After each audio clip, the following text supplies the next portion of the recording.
Thank you so much, Charlotte, for joining us today.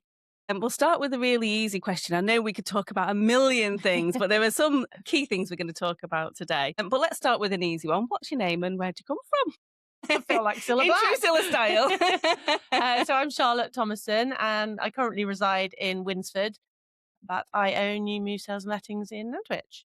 Yes, and it's EweMove that we're going to hear all about today, isn't it? Absolutely. So let's start at the beginning. When did you start? Why are you doing it?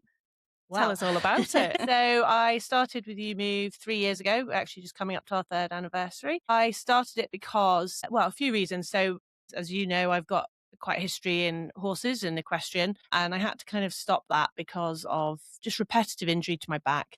I wasn't able to compete anymore. I was then coaching, but I wanted to find something more sustainable and to build, obviously, with the children in mind going forward. At that same time, we were moving house and farm, and there was a lot of sort of viewing properties and selling properties, things like that.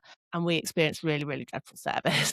Generally, it was not a pleasant experience. And having always had an interest in property, I thought, yeah, actually, this is something I'd really like to get into. So I did some research and found EweMove and wanted, like I say, to do something that had provided good customer service. That was the main ethos. And that's exactly what EweMove does. Oh, fantastic. Now, we'll come back to your fascinating life in a few minutes, because I know there's, like I said at the beginning, there's a million things we could talk about that you're involved with. So you started EweMove 3 years ago, 3 years ago for the reasons that you've just talked about. And what's that journey been like so far? Is it just you? Do you have a team? Where do you cover? So it started off just as myself, but it quickly grew, and there is two sales associates I have that work alongside me now. So I have Emily and Matt. Emily covers Nantwich and Matt covers Whitchurch. So technically we're Nantwich and Whitchurch, and I predominantly focus on the rentals now. I really enjoy the rental side of it. So they focus on the sales.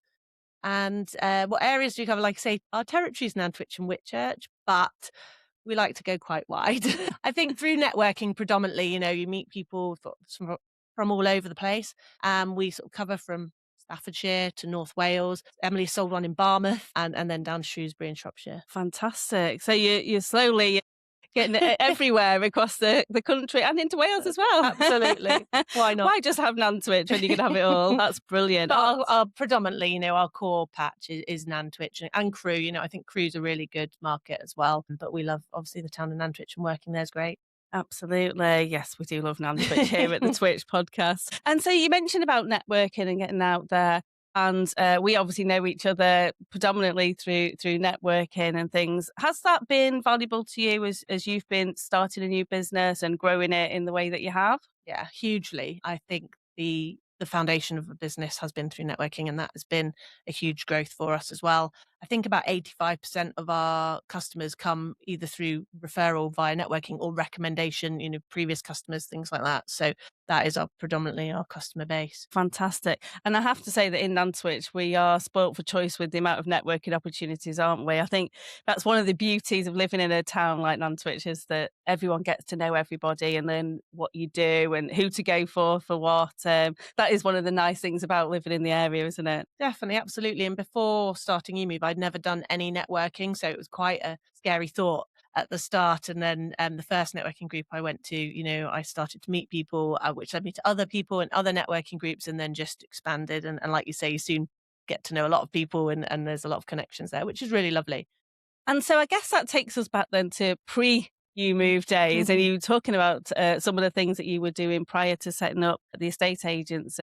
And I guess that you've probably developed a lot of skills along the way that have helped you to put yourself in that position. As you said, you've not done networking before. It's a lot about getting out there and talking to people. So EweMove, what were you doing that had led you to that point? So my main history, most of my career has been in equestrianism. I was a professional show jumper. So I did that for, well, my whole life really, until about 5 years ago. Still have many horses now. It's a big part of our life. Then I went into coaching, as I say, when my back started becoming an issue. But the show jumping was, it was fantastic. I got to travel all across Europe, met lots of people, some amazing shows, jumped to the NEC and Olympia and things like that.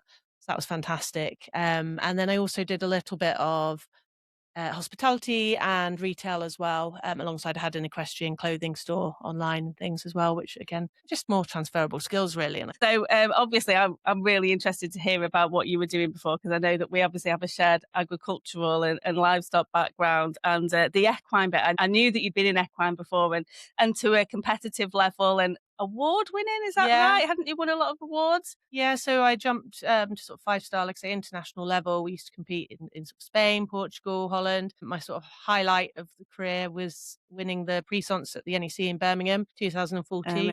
So jumped 7'2" at that point, which was Wow. a bit surreal. I was talking about it recently. At the time, I didn't realise kind of what that was, and it was very surreal. But obviously now looking back, it was definitely one of my lifetime highlights. So it was very cool. And also, obviously, Cheshire Show's just been on.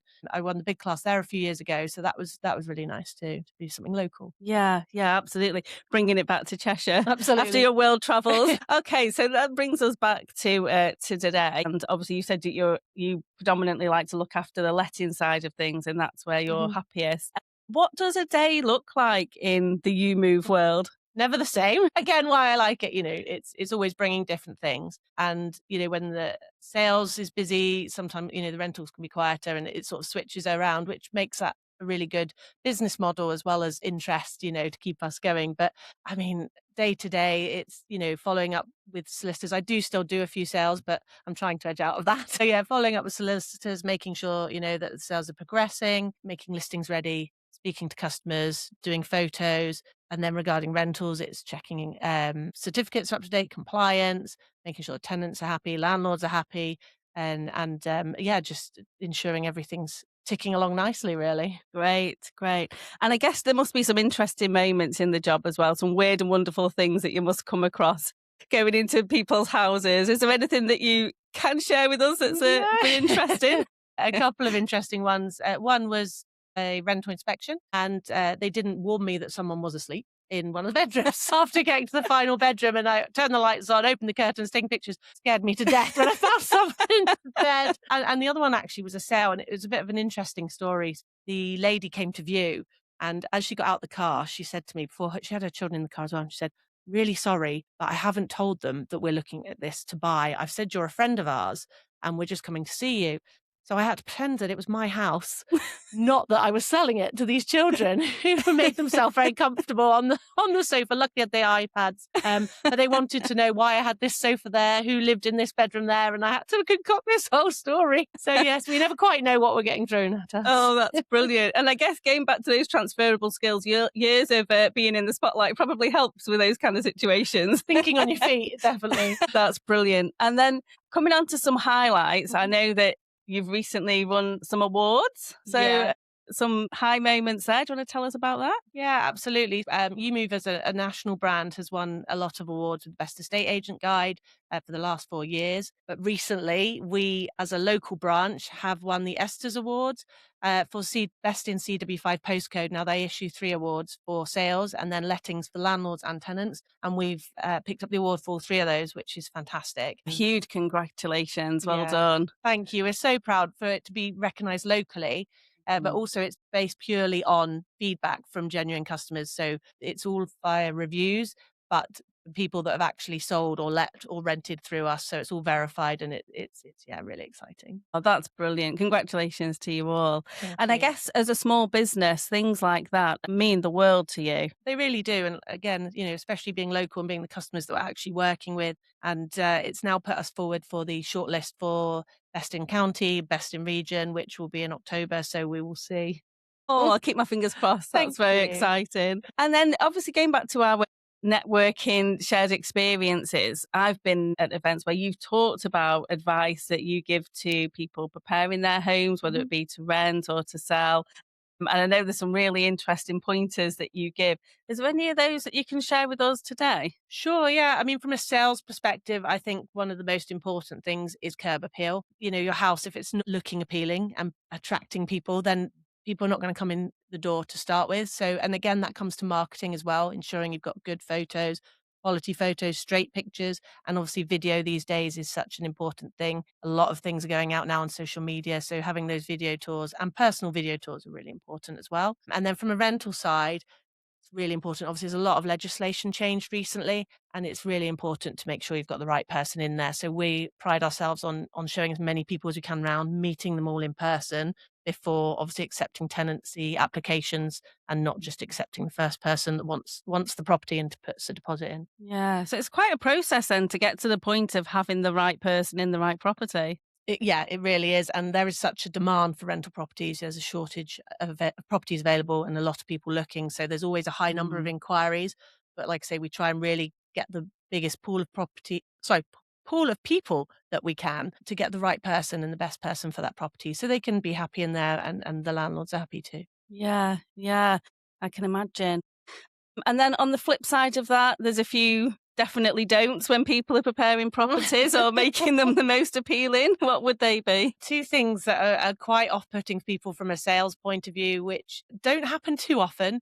But obviously dogs, although a lot of people love dogs, it's not having dogs isn't a problem, but the smell of dogs can be quite off-putting. And again, the smell of smoking, not as many people these days, but actually I was talking to one of my colleagues in a different branch, and he's got a lovely property for sale. On the photos, it looks great, but the owner's been smoking in every room in the house. And he said he had one person actually get there and wouldn't come through the door. She said, I just can't even go in there. And so, that's a real big thing. And obviously personal items, and I don't mean, don't mean, those kind of personal items, but just photos. People want to envisage themselves in the property. So the less personal you can make it, the more appealing it is to people. Yeah, yeah. And one top tip that I took away from one of your talks was don't leave the toilet seat up. Absolutely. And that applies for photos as well. It is one of my pet hates. Toilet seats and bins in photos drive me up the wall. People don't need to see that. And absolutely when viewing as well. Absolutely. Absolutely. So what else can you tell us about the world of Charlotte and EweMove? It's, well, as yourself and Liz are very aware, it's very chaotic. I've got 3 small children as well. So they're 5, 3 and 1. But Lily, my eldest, she loves to help. She's done some of the video tours for us. She gets a lot more engagement than I do. You start her own channel. Absolutely. So she's really keen to help with that. So that's great. And we just want to continue to grow and centralize, grow more in our area, more around TWICH, and be that kind of go-to person that can help with any property needs. Yeah, yeah. So what would you like the people of TWICH to know about EweMove then going forward from today? Just that we're here for any advice, very personable. Myself, Emily and Matt, everybody, any customers have our direct numbers. There's no passing around an office. We provide that really personal service. So customers can speak to us at any point, any queries. And even if you're not a customer of ours, we're really happy to answer any questions, help you with anything you might have a query on. We want to give back as well. Great. And what's the best way for people to get in touch with you? Is it website, Facebook? Either email or WhatsApp, mobile, branch number. It depends. Everybody's got different styles, haven't they, of contact? Yeah. So that's why we make that available as easy as possible. So we do have the website, social media, and then our phone and email as well. Brilliant. Right. Well, thank you so much for joining me today and talking through everything that you do. I know like a lot of people that we have in common, there's not many people that are only doing one thing at a time. And you're a very busy lady doing lots of things. Well done. And juggling it with family life as well is fantastic. So it's become quite customary to end our interviews by asking, what's coming now? Don't worry, there's no tricks, I promise. Are you a true dabber or an honorary dabber? I'm assuming by that you mean, was I born in TWICH or have I come to TWICH? That's right, yeah. Okay, yeah. So yeah, honorary dabber then. I grew up down south, so yes, I'm definitely an honorary dabber. Right, okay. Well, we're very pleased to have you as an honorary dabber. Thank you very much for having me. 1, 2.